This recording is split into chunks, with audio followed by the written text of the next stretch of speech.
Uy, tara, samahan niyo muna ako at pupunta nga ako kung saan ako namimili ng aking mga paninda. At dito nga nag-joyride na nga lang ako para makatipid sa oras at syempre mas mapadali ang ating mga gagawin. At dito na nga ako, ilan lamang ito kung saan ako nangunguha ng mga supplies, ganyan.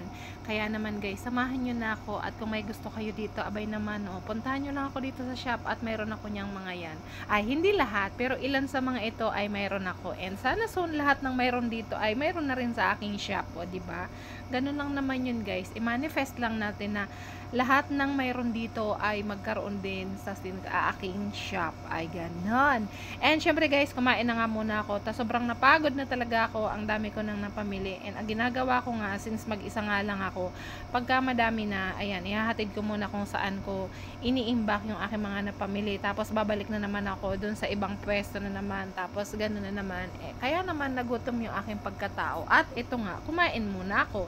Para naman magkaroon ako ng lakas. Talagang gutom na talaga ako, di pa kasi ako nag-almusal. And fast forward malala, ayan, nakarating na nga ako dito sa tindahan. And syempre, time naman para i-check yung mga ating pinamili. And syempre, magdi-display na rin. So, ako lang mag-isa kasi nga si Huawei, pinasamahan ko si June dito sa tindahan para dalawa sila. And take note guys, andito rin pala si Christian sa mama kay Huawei. Kaya tatlo sila dito sa tindahan. Tapos sabi nga ni Christian, sana daw pala siya sumama or di kaya si Huawei dun sa Divisoria para nga daw may kasama ako. And nahiya nga lang daw magsabi si Christian bago ako umalis. O diba, nahiya pa. Kaya sabi ko okay lang yun, tapos naman na, and kaya nakaya ko naman na. Kaya ayun, thank you na lang din talaga. So magdi-display naman na kami dito. Ay, ano daw? Kinakapos ako ng hininga. Sabi ko naman sa inyo para kasing naninikip yung dibdib ko, tapos yung lalamunan ko masakit. Lagi na lang kasing masakit yung lalamunan ko. Iban ko ba naman, guys? Siguro dahil na rin sa mga alikabok. Or, yun nga, araw-araw na yung alikabok. Kaya isa na rin siguro yun sa reason kung bakit ganyan yung aking lalamunan. Tapos lagi ako nababahing. Laging nananakit yung aking lalamunan.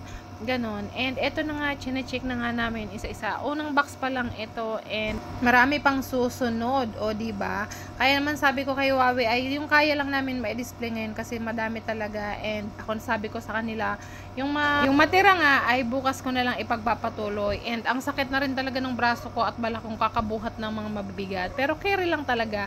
As in, hindi ako nagreklamo, and na-enjoy ko nga yung pamili ngayong araw. As in, natutuwa talaga ako sa sarili ko, o diba? Tapos sabi ko ay masakit, ang problema lang na nakita talaga yung ulo ko kasi siguro sobrang init talaga ganon. And alam mo nyo naman guys, mahina talaga yung katawang lupa ko pag sobrang init ng panahon, sumasakit talaga yung ulo ko.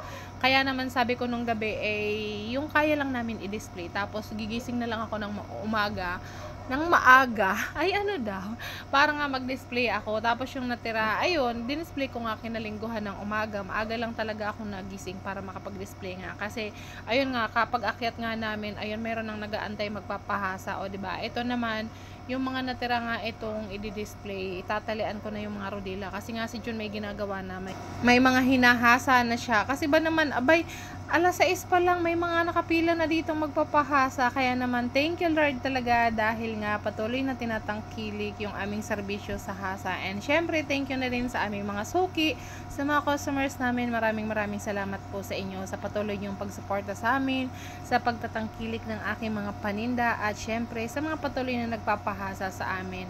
Ayan, welcome po kami sa inyong mga suggestions, ganyan, recommendation para ma-improve po yung aming service. Kaya naman, thank you so much. And ito na nga yung mga na-display ko na, o diba? Kaya naman maraming salamat po sa inyo. And syempre guys, yung ating business page ay road to 10k na po. And thank you so much sa inyong pag-share, pag-follow, and pag-like. And syempre dito na lang sa page ko na to. Kaya naman maraming salamat po sa inyo. Again po, ilalagay ko na lang sa comment section yung aming business page na Mylene Bashador Taguig dyan sa comment section. Itatag ko na lang din po. Kaya naman maraming salamat sa inyo. And syempre kay Lord kasi lagi niya tayong ginagabayan and hindi niya tayo pinapabayaan.